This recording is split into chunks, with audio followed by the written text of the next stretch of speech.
Some brands offer you low finance, or cashback, or servicing. Renault don't do ors. We do ands. The Renault Kadjar with 1.91% APR and €1,000 cashback and 3 years servicing, saving you thousands. Renault, the brand with the ands. Visit your local Renault dealer. Finance is made under a hire purchase agreement. Terms and conditions apply. Deposit required. Subject to lending criteria. See Renault.ie.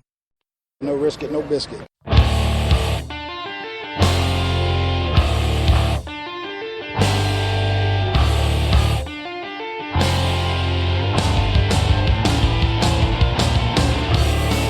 Arizona Cardinals fans, do you see red? Are you part of the Red Sea? Then you are listening to the show for you. A podcast for Cardinals fans, by Cardinals fans, with outsider and insider perspectives. It's time to rise up and see red. Hello, Arizona Cardinals fans, and welcome to the latest edition of the Rise Up See Red podcast. This episode 186. It's our free agent reaction show. Or wait, might be actually 187. I'm not sure. Episode 180 something at this point. I'm your host, Jess Root from CardsWire.com, the USA Today NFL Wire site covering the Arizona Cardinals. My co-host is Seth Cox from RevengeOfTheBirds.com, the Arizona Cardinals team site for SB Nation. And Seth, it's our free agent show. Well, we talked quarterbacks last week because the Cardinals knew who their quarterbacks were, and now we got some other signings to talk about. So, what is your initial reaction to the free agent moves that the Cardinals have made so far? It's interesting, and it addressed everything that we talked about in our preview show. And then I think that it just leaves you having more questions, and that's okay. I mean, that's not a bad thing. But I think now you're sitting here going, okay, what's next? Because everything they did is set up well for 2018, but it still leaves everything in question for 2019. And we knew going into to free agency that they weren't in a financial position to really get, to make a play into 2019, 2020 type thing. But it's interesting that they addressed almost all their needs, and yet I still feel like they haven't addressed anything at all, because I think they still have the same needs. It does look that way. They're taking care of quarterback. They've taken care of some stuff on the offensive line. They haven't done a whole lot else. I mean, they re-signed Josh Bynes. So let's kind of run down what we know about, and what we're going to talk about this show. We're going to react to the signings and the things that we know about financially about their contracts. We're going to talk about some of the guys that have left, and we're going to talk about what do the Cardinals still need to do, and kind of look at the cap space and things like that moving forward. So these are the moves that we know the Cardinals have made thus far. Numero uno would be Sam Bradford. They signed him, 2-year deal. He's the starting quarterback. They signed Mike Glennon to a 2-year deal. We're going to talk about the financials there in a bit. They signed a pair of offensive linemen, tackle Andre Smith and guard Justin Pugh. Andre Smith to a 2-year deal. Justin Pugh is the big contract. 5 years. They signed him for 5 years. And then they re-signed Josh Bynes, one of the players they wanted to bring back. And then as in a very understated move, they were awarded linebacker Jeremy Cash off of waivers, a guy who has had a couple of stints with the Panthers, does some work on special teams. And in terms of what the Cardinals have done in free agency, that basically wraps it up. They released Tyrann Mathieu. They released Josh Morrow. They released Adrian Peterson. And in a nutshell, that's what we've seen on in free agency from the Cardinals. So let's talk about the individuals that they've signed and the financials to go about. Now, we talked about the quarterback specifically last week. So we talked about the signing for Bradford. We talked about the signing of Glennon. But let's talk about their contracts, because now we have the details. So what we have for Sam Bradford is it's a 2-year deal. There's no dummy year on the end like I thought maybe last week there might be. It's $10 million up front as a signing bonus, a $5 million salary, and then another $5 million possible in 2018 based on games that he is active.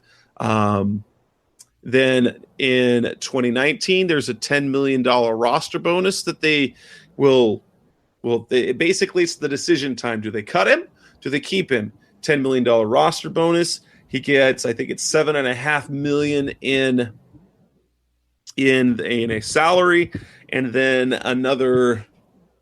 What was it? It was another $5 million, or was it $2.5 million? I think it's $2.5 million for roster bonuses based on games, which, by the way, is a very common thing that the Cardinals have done with their contracts the last couple of years. It's not usually the extent, but it's very common for the Cardinals over the last couple of years to add that roster bonus. Usually it's $500,000, and so for every game that they're active, it's $31,250 that they get, and so it's another $500,000 for active. So it's a little bit of injury protection, but the Cardinals get good injury protection when it comes to Bradford. So he's guaranteed his $5 million salary. He's going to get $15 million this year, and then however much more he plays will determine what his actual cap hit is and how much he's actually paid. He could get another $1 million each of those 2 years if they win the Super Bowl, which Cardinals will be glad to pay that out if that's the case. As it is right now, his contract starts out that there's a little bit of confusion as to what is believed, is because on the cap websites and Over the Cap and Spot Track, it shows that Bradford's cap hit right now is $10.6 million. From how I understand it, it's actually, and we'll talk a little bit more about that in a moment, that it actually is $10 million right now, with the potential of being all the way up to $15 million. So when you talked about it last week, I talked about it last week. We knew that the contract was not all that bad, because even at the $20 million a year average, that still put him right dead in the middle or just below the middle in terms of average salary as a quarterback. What's your reaction? Good contract? It's a fair contract. They've protected themselves from what hopefully is not the inevitable with Bradford. You hope his injuries concerns are behind him, but it protects them in case it's not. And that's the important thing that they had to do in this contract. You look at it, it's basically a $15 million contract in the sense that he got $10 million in signing bonus, so the Cardinals could spread $5 million out over next year for salary cap implications, and then he's got $5 million in guaranteed base salary on top of that, and so they're on the hook for $10 million, and that's basically it for this year. And then every game he plays, he gets $300 and some odd $1,000, rounding out to $5 million if he plays in all 16 games. With Sam Bradford, that's literally the only thing you can do. I mean, the only thing you can do with Sam Bradford. And here's the thing: if he hits the 20 million mark, which he can't hit 20 million, but if he hits the 20 million mark in salary, next year, technically they pay him 25 million next year. Now, that's more what you have to worry about than this year. But like you said, if he gets to that, that imaginary 20 million mark this year, he's done everything the Cardinals want. The Cardinals are likely a 7 to 9 win team, maybe more. They've had a nice season. They've kept a quarterback that's perpetually injured, not injured, and they've likely established themselves as a very aggressive running team that has a very accurate and conservative quarterback that doesn't turn the ball over. And for that, Is 15 million a good deal? Absolutely. That's this year though, and that's what you have to look at it as, is this year. If you're paying 15 million for Sam Bradford this year, it's a good deal. 2019, we can talk about it if and when that bridge needs to be crossed. But for 2018, they're only paying him $15 million. There's not a penny more that they will pay him. He'll get $5 million more in 2019, but he's not getting a penny more than $15 million unless, like you said, they win the Super Bowl. So in that case, $15 million for Sam Bradford is kind of a steal, because you're really only paying that $15 million if he plays all 16 games. Right. And so in terms of cap hit, you're looking between 10 and 15 million. That's about the best you could expect. I mean, if they didn't get Bradford, it was going to be what? AJ McCarron. But here's the McCarron. Josh McCown is 10 million up to 15 million, right? Yep. AJ McCarron is 5 million up to 15 million. Teddy Bridgewater is 5 million up to 15. All of those guys were up to 15 million. Again, the negative part of the contract for Sam Bradford is 100% the 2019 season, but that's if he makes it through 2018 unscathed. That's the only way. And again, we're not even going to cross that bridge right now, but that's that's literally the only negative that you can come out of with this, is that if Sam Bradford comes out unscathed, gets them, let's just say they win 8 games again. Let's just say, for the argument's sake, that they win 8 games again. Then you're in a tough spot, because you're on the hook for technically 25 million next year of Sam Bradford. Then you have to start having a discussion. But at least you got to the point where you're going to want to have the discussion, and you're not just going, all right, we're ready to cut him, right? I mean, that's what you're hoping for. And if the Cardinals pay 15 million for that in 2018, that's a great deal. Well, and even if he stays on the Russell, perfect scenario, like worst case financial scenario, he plays next year and he plays all 16 games. It's still a $25 million cap hit. And in today's NFL, $25 million cap hit is not that. I mean, that's what they had last year with Carson Palmer, essentially. What was it, 24 something? 24. And that's the thing, is with 25, with the contracts for Cousins, Garoppolo, and soon to be Aaron Rodgers. Obviously, Drew Brees took a bit of a discount, to go back to New Orleans, but he's probably going to be in the 10 to 12 range in terms of salary. Yeah, and so it's fine. It's fine. And so I have no problem with it. The Cardinals obviously targeted him. From what I was told by someone who says, again, most of what I hear is secondhand, but the Cardinals made an offer for Kirk Cousins because they were in it, but they knew like the weekend before. They knew the weekend before free agency started that they weren't going to get Kirk Cousins. They were still going to make their offer. They were, in fact, the first to make a phone call into Cousins' agent, according to Peter King.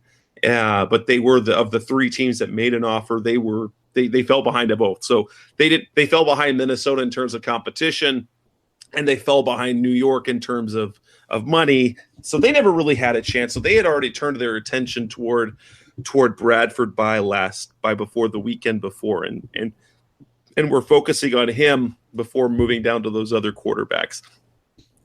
That their contract's fine. Mike Glennon's an interesting one. We don't have all the details yet, though we do know something. It's been announced as a 2-year deal. However, when the NFLPA website, which you can for media members, they can go and look up the base salary reports for players whose contracts are processed. It was a surprise for me and for several other people when we looked up Mike Glennon's contract, and there's 4 years listed: $1 million this year, $2.5 million next year, then $4 million for 2020 and 2021, which this lends us to believe, okay, that was a little bit of cap finagling. So it looks like that Mike Glennon has 2 dummy years on the back end of his contract, much like Nick Foles does for Philadelphia. He's got 2 dummy years on his contract, which they exist for salary cap purposes, but they don't exist for anything else, because if he's on the roster, those years void. And so it's a 2-year, $8 million contract. And he's getting paid $1 million in 2018. He's getting paid $2.5 million in 2019, which leaves $4.5 million of those 2 years that isn't there. So either it's 4.5 in a signing bonus, or what I speculate is $4 million in a signing bonus and maybe a 500,000 either workout bonuses, $250K each one, or maybe it's $500,000 in roster bonuses, or maybe at the beginning of the league year next year he gets another $500,000. I'll assume if we go with a $4 million signing bonus, what it does, it means that his cap hit this year is likely only $2 million. And then next year that will go up to $3.5 million, maybe $4 million. And then after that, there's going to be $2 million in dead money. It was just a way to spread out that signing bonus over 4 years, or actually 3 years, because you're going to have 1 year, then the dead because it's voided. It basically just creates $2 million in dead money for 2020, unless they decide to redo the deal and turn those voided years into real years. Right. And again, if you turn those voided years into real years, you're probably doing so because he had to step in for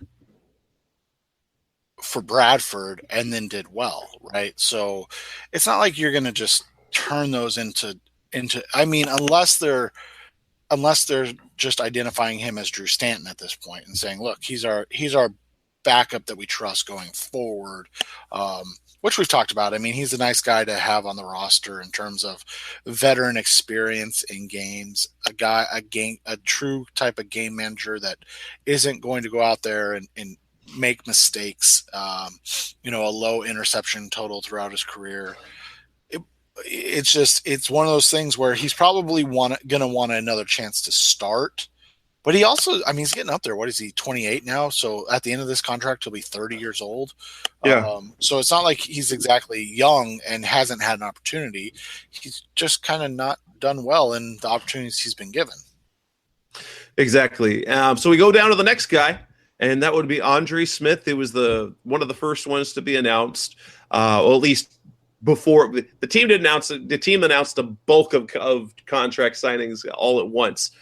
He gets a 2-year deal, which is worth $8 million. But he's another one where the Cardinals didn't take a lot of financial risk. His signing bonus is $2.5 million, and that's all that's guaranteed. So he's going to make $915,000 this year, and he's got another $500,000 in there based on playing time, or based on games active. Not technically playing time, but games in which he's active. So $31,250 per game that he is active. Again, like I said, that's something the Cardinals have been doing for a lot of players over the last couple of years. So he will count, if he's active every game in 2018, he will count just more than $2.7 million. That's reasonable. And if he's active every game in 2019, then he will count $5.3 million against the cap, which that's kind of bargain when you're talking about a decent right tackle. So assuming all else, because remember, you probably remember, Seth, a couple of years ago when we heard the rumor that Andre Smith was coming to visit the Cardinals, and he ultimately went with the Vikings. Then he only played 4 games, and then he went back to Cincinnati. Then he didn't play in every game. So it looks like he's the guy that they want to have start, but it doesn't look like they're committing a lot to him, almost as if maybe they're going to target a tackle in the draft who could step in at some point this year, maybe. Right, and you can target a tackle in round 1. I know that wouldn't make fans happy, but you can target a tackle in round 1. And there's a lot of good tackles on round 2 and 3 in this draft where you would likely prefer them in round 2 and 3. Mike McGlinchey and Connor Williams are kind of the big names, but they're really more like round 2 type guys. Like Colton Miller, Orlando Brown. There's some they're not wow names, but they're solid pieces. Solid players. Yeah, and so that's the thing that you look at with the right tackle position. The more interesting kind of thing to follow at this point is that they still have Jared Valdir on the roster, right? Like everybody assumed when Mike Upati took a pay cut, he didn't take a renegotiation. He just took a straight pay cut. That, okay, well, see you later, Jared Valdir. And here we are, technically 5 days by the time this plays, 5 days into free agency, and he's still on the roster, which leads you to speculate something interesting. Yes, and I believe what this is, the Cardinals must be trying to trade him. This is a conversation I had with with John Gambador this morning, Tuesday morning. They talked about it on the radio. He actually put in a text. He says that he asked if the team could trade Valdir, and they said maybe. I think it's kind of certain.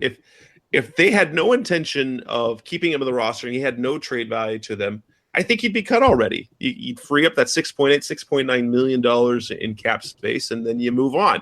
But he is an able left tackle. He's an above average left tackle. He has versatility now, having to be able to play right tackle. And we just saw the Buffalo Bills turn one of their 2 first-round picks and Cordy Glenn and move up 9 spots. I'm not saying that they can move up the same amount. Cordy Glenn is younger. Cordy Glenn has more years left on his contract, and I'm assuming that based on people consider Cordy Glenn still probably a notch above Valdir in terms of ability at left tackle. And so maybe you're not going to be able to do that, but whether you could include him, if the Cardinals wish to trade up, if they're going to somehow trade up in this draft, which is going to be costly, they can include Valdir in part of that. So to lessen the cost of the draft picks. And if draft day comes around and they're not able to move up in round 1, they could also just parlay him for maybe a 3rd round pick or a 4th round pick, something to get something instead of just releasing him, because he is going to have value somewhere. Or as we were talking before the show, if they don't end up, I've been speculating, I think we need to get ourselves prepared for Mason Rudolph, either trading back, but maybe they trade up into the end of the first round, and they can use Valdir as part of that deal as well. So I'm convinced that the Valdir's got to be trade bait, and we won't know until draft day if that's going to happen. And that makes sense. And it's one of those things where you look at what the Cardinals are doing. They're exploring all their options. They're trying to get something done. They're wanting to get something for a player that probably still has some value in terms of the NFL, but probably doesn't have as much value to them. And that's different. Honestly, like usually if a player is valuable, they're valuable, right? But with Andre Smith, with DJ Humphries, with John Wetzel, with Will Holden, with all these guys, it's all things that don't make sense in terms of just getting rid of him, because you've already invested. And I don't know if you read it today, but Jeff Schwartz on, I believe it was SB Nation, but it might have been a different site, wrote an article that talked about how these old tackles are getting more paydays because of how bad the tackles are coming out of college. And so there's got to be value somewhere for Jared Valdir. So the Cardinals, whether it's a 3rd round pick or in lieu of a 3rd round pick in terms of trying to trade up, or whether it's, if they get a 4th round pick, that's still more than they would get just releasing him. And exactly. So doing anything to get something for him is important at this point. And the next contract on this list would be Justin Pugh. So Justin Pugh, he's got the Cardinals have in the past, in year one for Steve Keim, it was the big 5-year deal for Jared Veldheer. The next year, or rather in 2014, Jared Veldheer. 2015, it was Mike Iupati. They haven't given big money out to an offensive lineman for a little while, but they did it again. They didn't do what they did with Veldheer and Iupati, which kind of put them right at the very top of paying for their position. However, they signed him for 5 years, just a few $1,000s over $45 million. Not a bad deal. Especially with the potential that he has, but the structure of the contract is also very good, because there is a total of, of that $45 million, there's $500,000 in injury protection for this year. There's $750,000 in an injury protection in 2019, and then it's $1 million each year thereafter. 5 years, $45 million. He gets $10 million up front in his signing bonus. He's getting $1 million in salary. And then he gets a $250,000 workup bonus each year. That's a nice, that's kind of a nice way to get a little bit extra cash there in the spring. But essentially, I broke it down on one of my articles on Cards Wire. So his cap hit over the next few years, it starts ballooning. It does.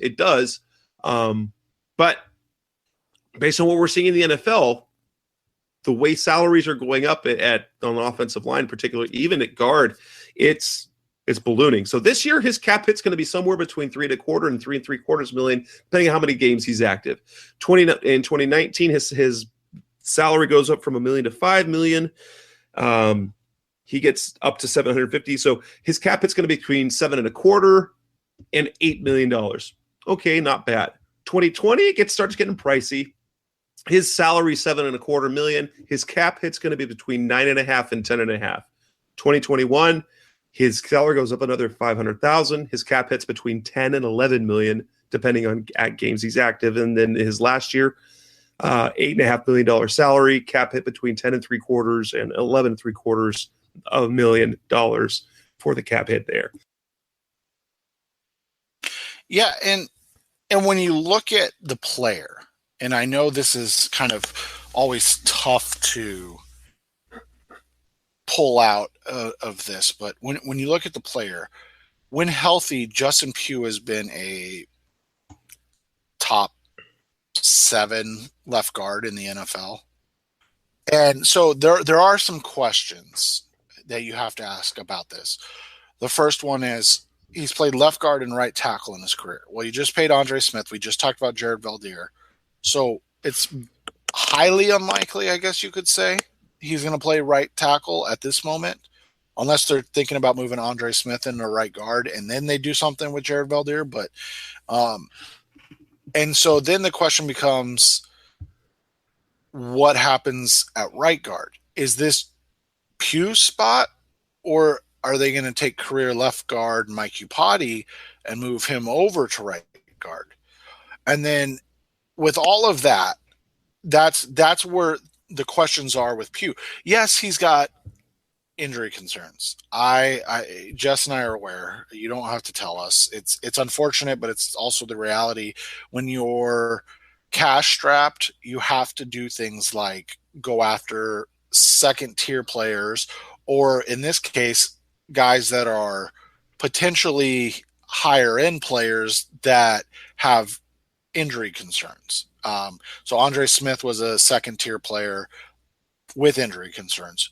And this free agency class, it's the Arizona Cardinals, the if healthy free agent class. It's a really good if healthy free agent class. Right. Sam Bradford's a top 12 quarterback in the NFL if healthy. Justin Pugh's a top 7 guard at his position if healthy. And so that's the thing, though, is when you're in the financial straits you're in, you can't go and get an Andrew Norwell at what, $14 million a year or $15 million, whatever it is. Yes, he's 25 and he's an all-pro, but you can't do that. You just don't have the money. You can't compete for Kirk Cousins and Drew Brees. You just can't, because you don't have the money. I mean, one of the things, kind of heard things, is that both Cousins and Brees, their contracts were going to be, similar-ish to Bradford's this year, and you're talking about a 15, maybe $20 million cap hit. We're not talking we're not talking the $30 million that they're getting, right? Their cap hit would have been really low, and then they would have basically both gotten in the $40 million range. That's what the Cardinals had to do to make all that stuff work. Whereas you can do the same thing with Bradford and Pugh, but guess what? You don't have to guarantee nearly as much money for Sam Bradford as you do Kirk Cousins. You don't have to guarantee nearly as much money for Justin Pugh as you do Andrew Norwell. So yeah, you're getting you're still getting probably tier 1 players, but again, it comes back to what Jess said, if healthy. But that's the way the Cardinals had to roll this year, just because of salary cap concerns. And that's the thing. I'm not concerned with Pugh's back. He's had back issues. They say it's cleared up. They say he'll be fine. If in training camp he's missing, every couple days, then yes, let's start to get concerned. What I'm more, and concerned is not even the right word, what I'm more interested in is how they align this, because as Josh Sitton so eloquently put it, is going from left guard to right guard is like trying to wipe your, and I'll say bottom, with your left hand when you're right-handed. So whether it's Pugh or Upati, this isn't going to be this easy transition. And guess what? We saw that last year with Jared Veldheer, right? Jared Veldheer was legitimately awful as a right tackle, and he knew he was awful because he thought about retiring. He's like, this isn't good.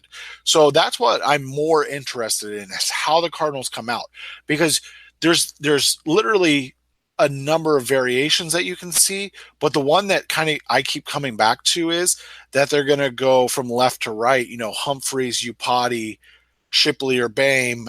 And then maybe it's going to be Andre Smith at right guard and then Pugh at right tackle, because that number, $9 million, I know that guards, as you said, guards are getting paid a lot.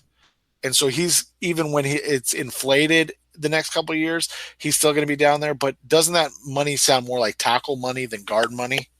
It does. Even Pugh said he wasn't completely sure what is it. It'll probably be guard. So that will be interesting to see what happens, especially what happens in the first couple of rounds of the draft, where it seems like the best value for your picks is going to come in round 2, and there are a couple of very nice our favorite buzzword for the draft, which is for offensive linemen, plug and play type guards. When you got Billy Price, James Daniels, Dorian Johnson was supposed to be a plug and play guard. That didn't work out. But see, again, he had medical concerns. Yes. And so that's the thing that, and this is another show, but that has to be gotten away from. Troy Nicholas medical concerns, right? Coming out, like everybody knew about it. Dorian Johnson medical concerns. Like, I get that you think you're getting a steal in the draft, but at least take guys with medical concerns that have played in the NFL and, whose bodies we can see whether or not they've held up. But again, that's another discussion for another day. So coming up next on the Rise Up Sea Red podcast in the next segment, we're going to talk about the guys who have left. And yet we don't need to talk about Josh Bynes. It was a nice re-signing. We knew it was coming, but we're going to talk about the guys who have left. That's coming next on Rise of Sea Red. And before we go back to the show, I want to make sure that you guys, I give a shout out once again to our friends over at Harrys.com. You've heard me talking about them for months now. Harrys.com. Harrys gives you a great shave at a great price. I've talked to you week after week about the switch that I made from the electric razor to the Harry's blade. You're going to love how close the shave is. You're going to love the foaming gel. If you haven't taken advantage of it, please take advantage of the deal that we've got, where you can get the trial shave set, which comes with the foaming shave gel. It's fantastic. It smells great. It feels great on the skin. You get the blade. You get the handle. You get the 5-blade German engineered blade head, and you get that for just the cost for $3. For $3, you get all of that. And then if you decide to keep going, guess what? It's only $2 a blade to replace them, about $2 a blade. And to get that deal, to test it out, and if you want, you can make the change that 3 million other men across the country have done as well.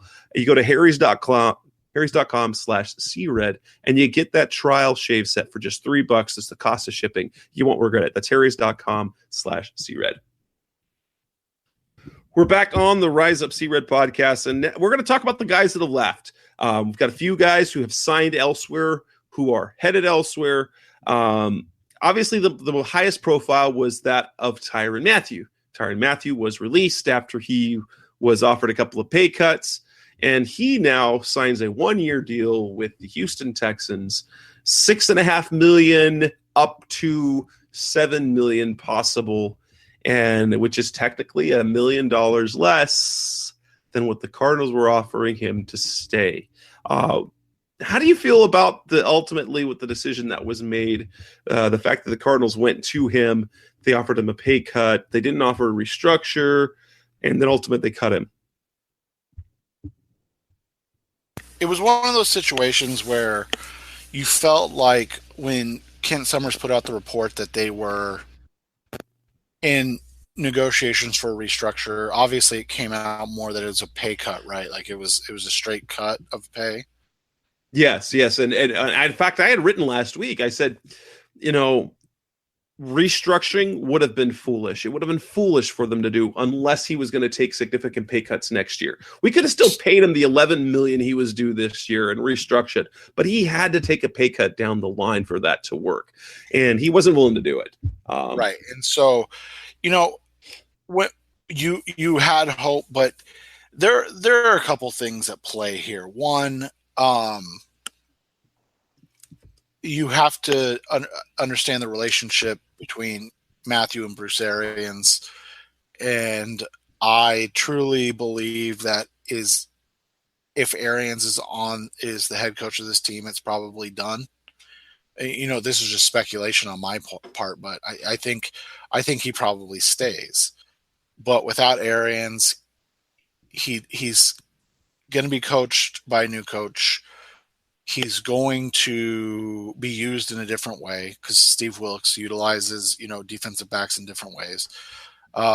It was probably as much about surrounding issues as it was about the pay cut itself. And so, he's betting on himself. He's tweeted that out quite a bit.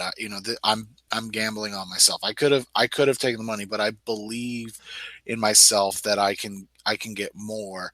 And so now he's going to go to Houston and team up with a lot of talent that, if healthy, right? Like the Arizona Cardinals of the AFC, apparently, if healthy, that team's one to watch, but that's a lot of talent that's had injury issues over the last several years. So, it's going to be tough to go to games and not see, that number 32 out there, but it is what it is at this point. It's unfortunate that, he was prideful, but it's also unfortunate that it came to the point that he had to be asked to take a pay cut.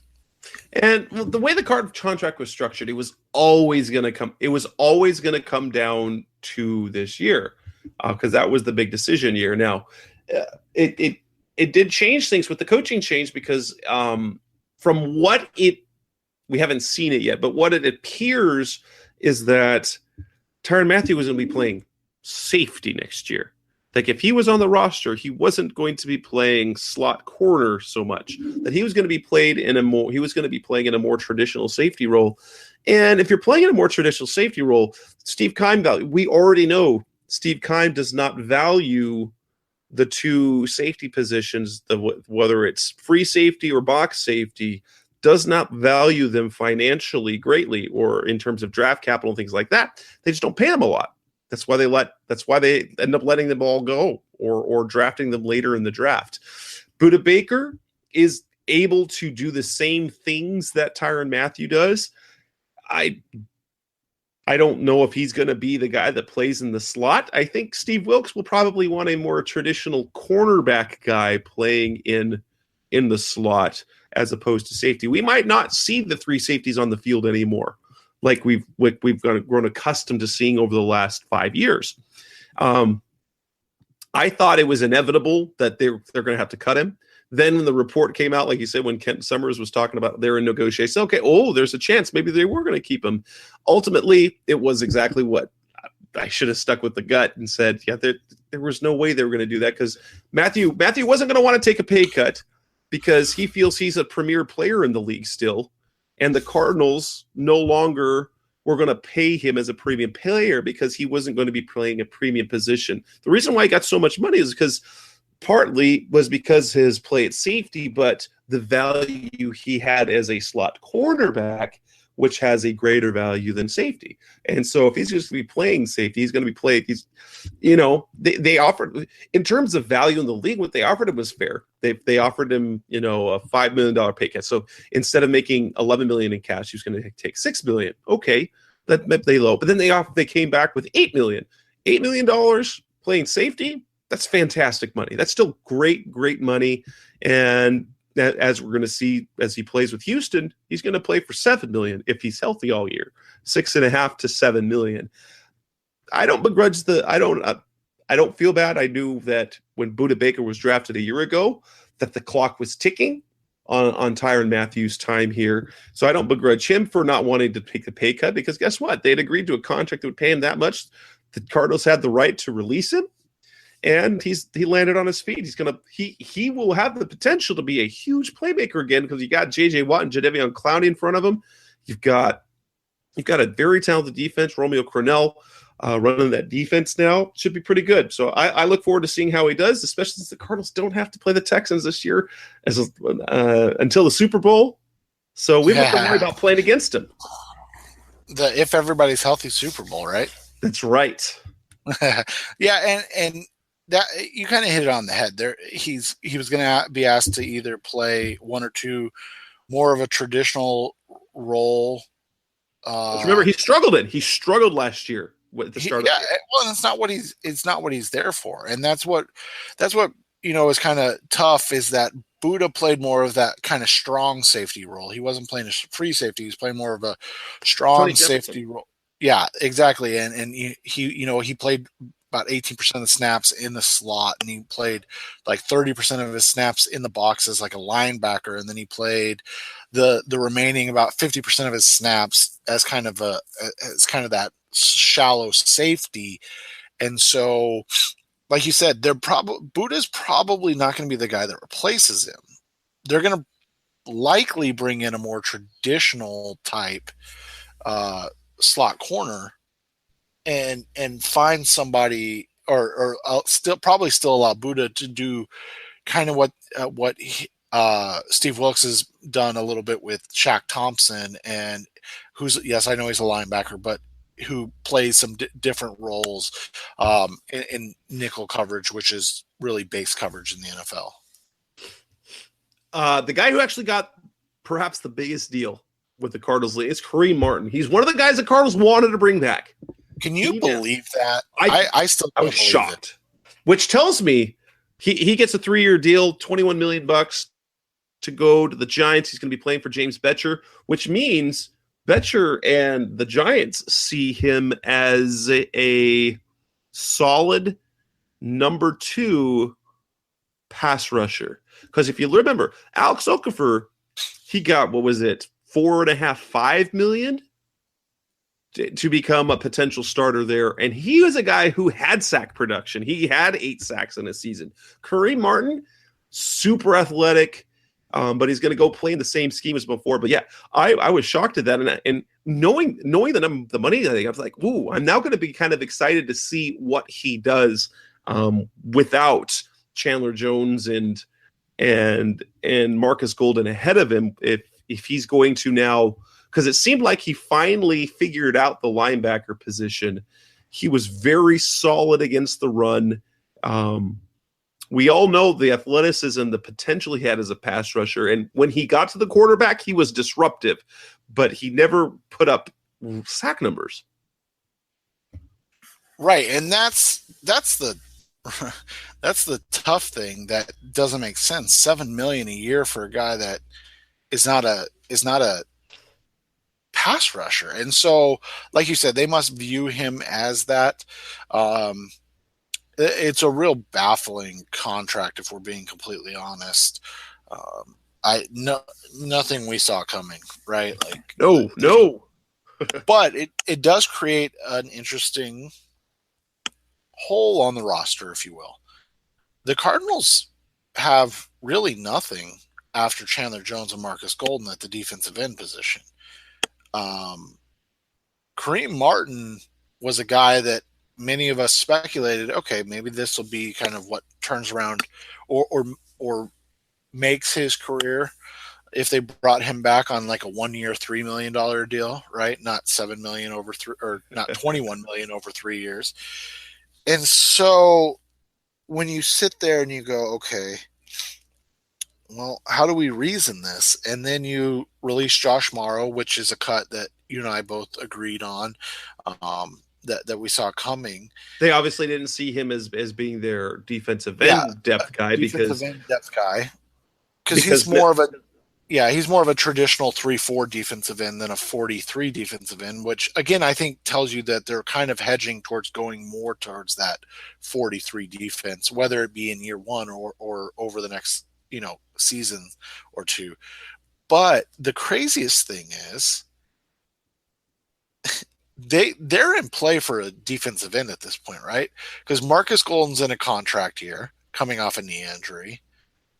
They don't have anybody else on the roster. I mean, I who else is going to play there? Honestly, I don't even know. And so when you look at it, you went from outside linebackers, a real strength of the Arizona Cardinals, to now you're going, who are the edge guys on this roster? Because you have Chandler Jones, and you're hoping it's Marcus Golden, but we don't even know how he's going to play there because he hasn't done it in the NFL. So it's a real conundrum, and it was one of those things where I think everybody wanted Kareem Martin back, and then once they saw the contract, they were like, "No, I'm good.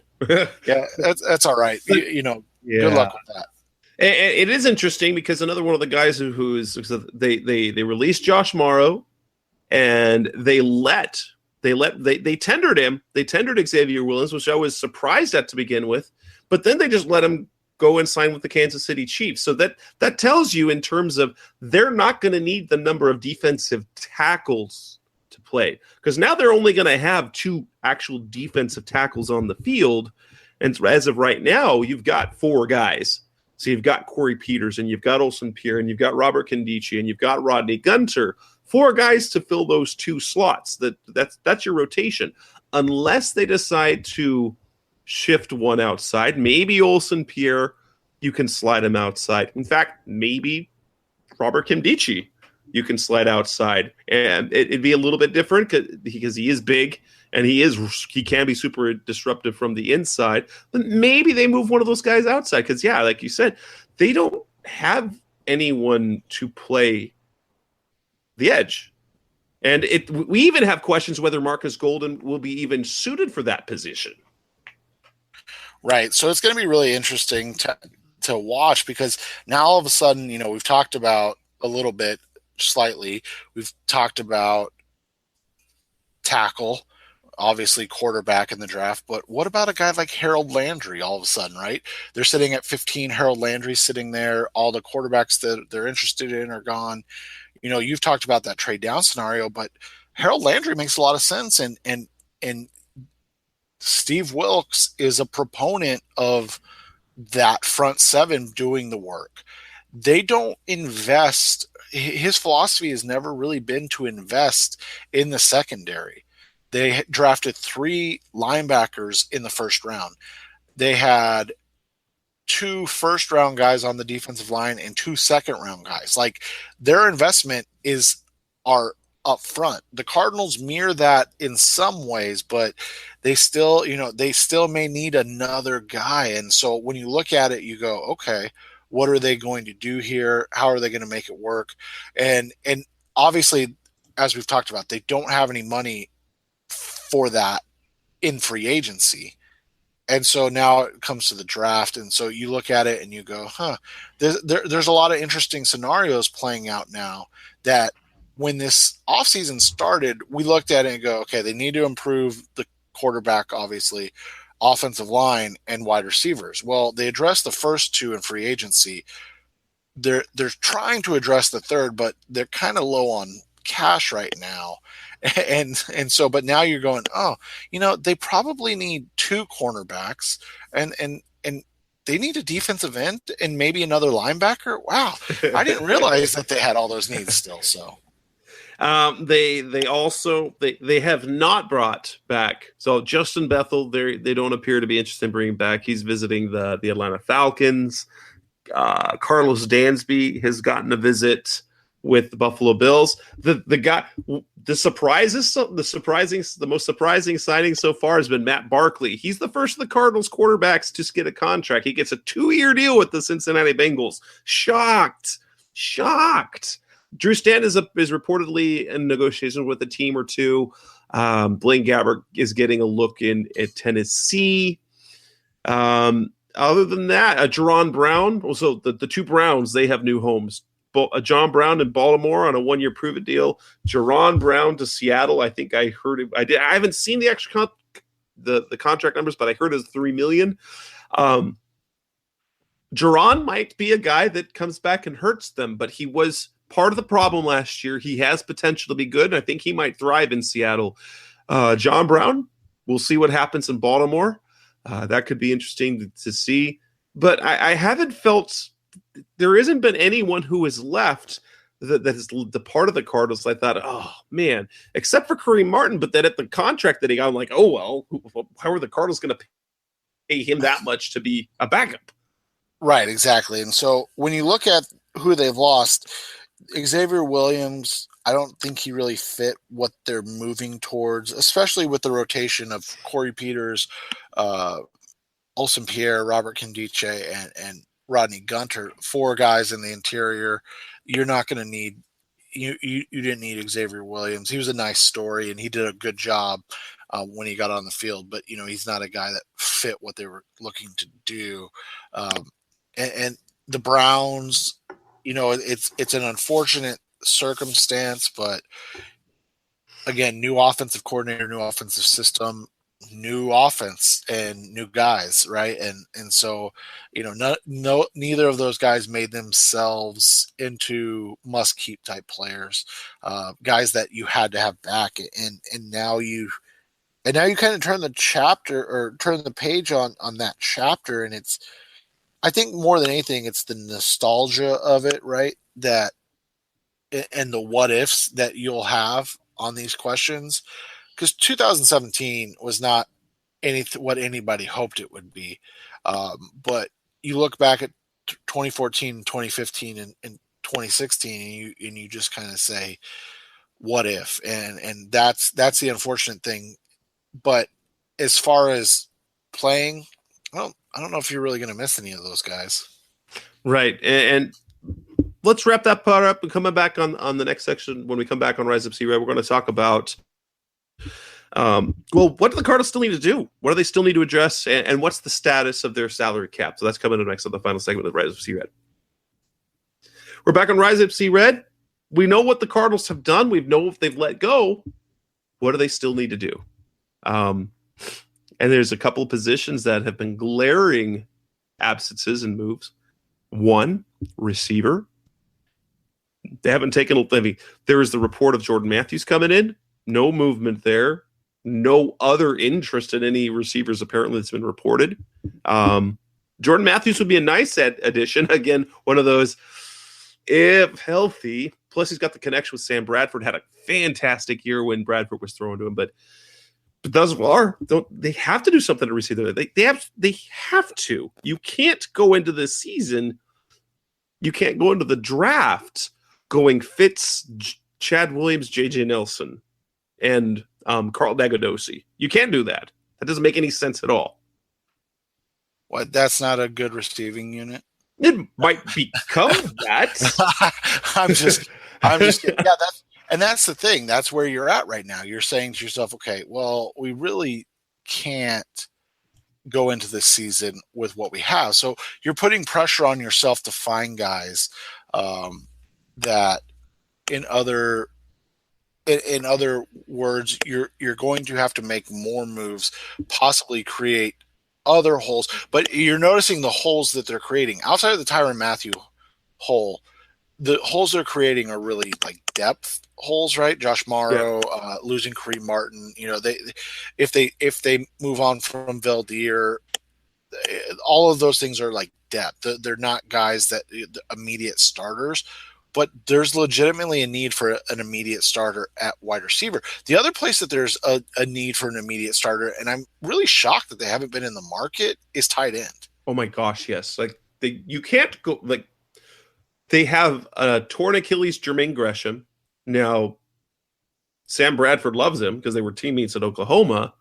You've got Ricky Seals-Jones. And, surprise. Right, exactly. And so where's that? Maybe they're looking at, a guy late, cheap, type things.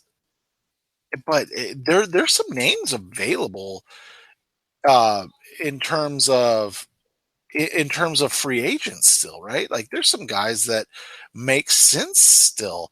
You talked about Jordan Matthews. Obviously, he'd be a great fit, and it sounds like you're talking about $3 to $5 million for him. Maybe you give him some incentives to carry that a little higher, but. Jeremy Macklin's another interesting one. He's got a rapport with Bradford a little bit. But Mercedes Lewis was just cut out of Jacksonville. He's not necessarily going to be anything more than a blocking tight end and kind of a security blanket, but that's kind of what the Cardinals need at this point, right? Well, honestly, they need anything, but that's kind of what they need at this point. It's getting to the point where you're wondering what the next move is. But I think part of the hesitation is they're really trying to get guys on deals that make sense for them and not necessarily are beneficial to the player. And that's something that Steve Keim is notorious for. He's notorious for making shrewd deals and being almost cheap to a point. And I'm not saying he's cheap, but almost to a point where you say he's being cheap in the sense that he is, putting it out there that he's not going to go above what he's offering. What he's offering is what he's offering, and there's nothing. He's not going to go up. He's not going to raise it any, and he's not going to change it. And so, that's an interesting. It's an interesting way to negotiate, but it is the Steve Keim way, right?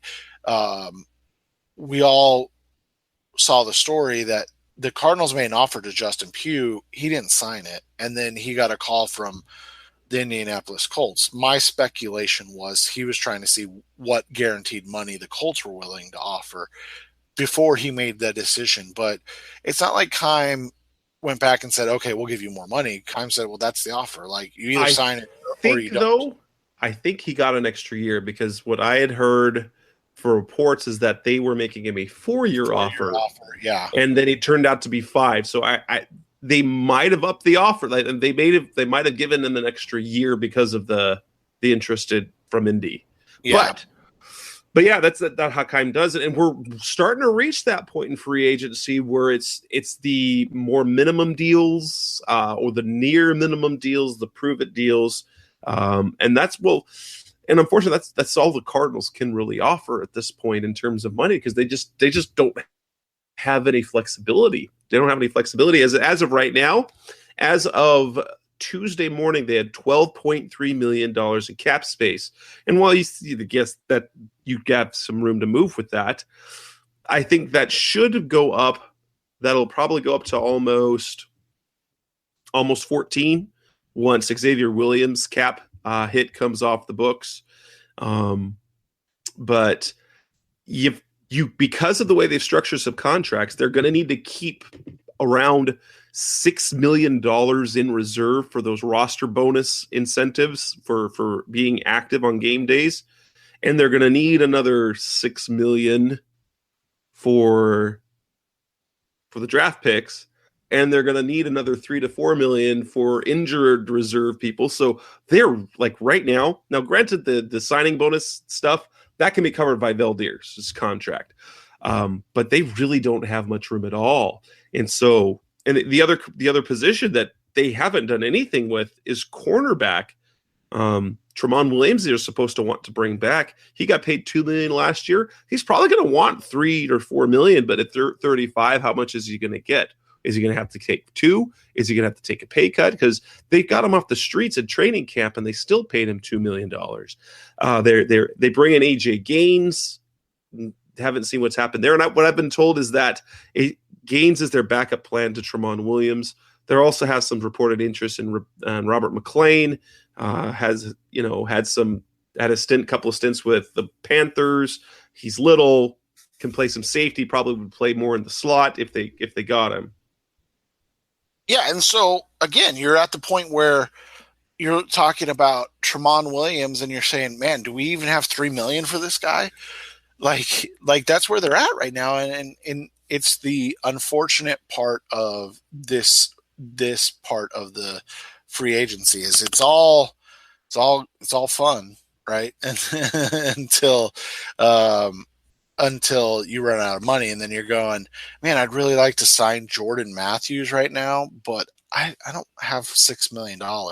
And man, wouldn't it be nice to pick up EJ Gaines and Tramon Williams for about $9 million total? No, I don't have $9 million total. So, Robert McClain, a kind of a journeyman type cornerback. What are you up to? Are you comfortable with $1.5-2 million? Like that's where you're at now, and it's unfortunate, but it's also the reality of their situation. It's the reality of the NFL right now because all that money went real quick. The only teams that have money right now are trying to woo Ndamukong Suh, and so that Ndamukong Suh is the one guy that's going to get paid again, but because the first week of free agency was so prolific in terms of salary, it's still going to take a little, it's going to be a little bit of a hit to guys that they weren't expecting. And any other position that they really need to address, potentially they should have their returner taken care of with TJ Logan. They've got guys on the roster who can return kicks. Running back, they don't really need to do anything. Offensive line, they're kind of taken care of. That really kind of takes care of everything. Obviously, we're going to start looking forward to. We're going to look toward the draft as over the next few weeks, and that's what we'll start talking about as of probably. I think we'll start talking about the draft next week. But is there anything else that the Cardinals absolutely really have to do before the draft? I think they have to get a wide receiver, as you talked about. Like, I think out of every other position, you feel comfortable with bringing in guys kind of off the street or coaching up, right? But wide receiver, you really feel like you'd really like to see one veteran next to Fitz in there at this point. And with that, we will wrap up this edition of the Rise Up Sea Red podcast, letting you guys know, of course, you can find us all over the place. If you have Apple Podcasts, go ahead and subscribe. Give us a great rating. We'd love that. Google Play, Stitcher Radio, TuneIn Radio. You can find us on each of our websites on RevengeOfTheBirds.com, on CardsWire.com. You can find us on Blog Talk Radio, on Audio Boom, and pretty much any place where you can find podcasts. You can find our show. That's Seth Cox. I'm Jess Root. Thanks for listening. As always, go Cardinals. The Cardinals always say to rise up Red Sea. We're also going to say to rise up and see red.